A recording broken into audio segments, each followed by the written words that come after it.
Before kami nagbakasyon, Easy reach out to me kung pwede silang magpadala. Hindi naman nila sinabing i-review ko or ano. Ngayon ko pa lang siya mabubuksan. Nakalagay dito, EDP Body Duo siya. So, eto na siya. Natanggal ko na yung plastic niya. I'm so excited kung ano siya. Ay, wow! Okay. So, pag open, eto, meron siyang parang malaking catalog. Eau de Parfum, Body. So, body care duo siya. Wow, okay. So, EDP na mga travel size, yung 3 cents nila. So, 599 yung tatlong travel sizes. Ayan siya. And then, etong body care duo, 799 nakalagay. So, yung same scents din. Wow! Okay, so pakita ko sa inyo yung pinakalaman niya. Ang ganda naman, guys! Thank you, Easy! Sobrang nice ninyo sa akin. Sobra.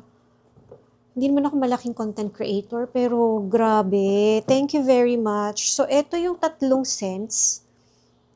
Mas magagamit ko na siya kasi madali na siyang dalhin. Yung maliliit, sana spray. Yes, spray siya. Hindi siya roll-on. Okay, 15 ml. So, ito yung tatlong scents. Ayan. Diba pag binili ninyo yung bottle ng perfume, iba-ibang kulay siya. So, ito makikita ninyo sa cap. Each perfume, meron siyang kaparehas or kapair na body wash and also lotion.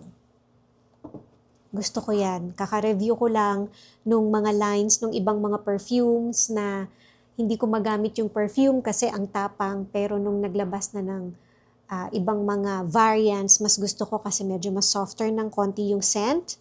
And this is the scent of possibility. And then this is the scent of familiarity na lotion. Ang soft. And then scent of intensity naman na perfume. Ito siya, guys. Ang ganda. Ang bango nitong scent of intensity. Pinakamalakas sa body lotion na amoy is itong intensity. And then, pinaka-lighter naman to me is the familiarity.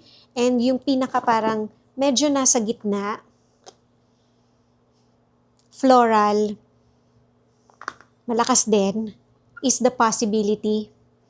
Lahat sila mabango, guys. Ito yung secret para kumapit yung amoy sa inyo from the body wash to the lotion and then perfume para mas malakas yung perfume. Thank you very much, Easy and Company. Kita ko, guys. Ayan siya. Gagamitin ko siya ngayong January.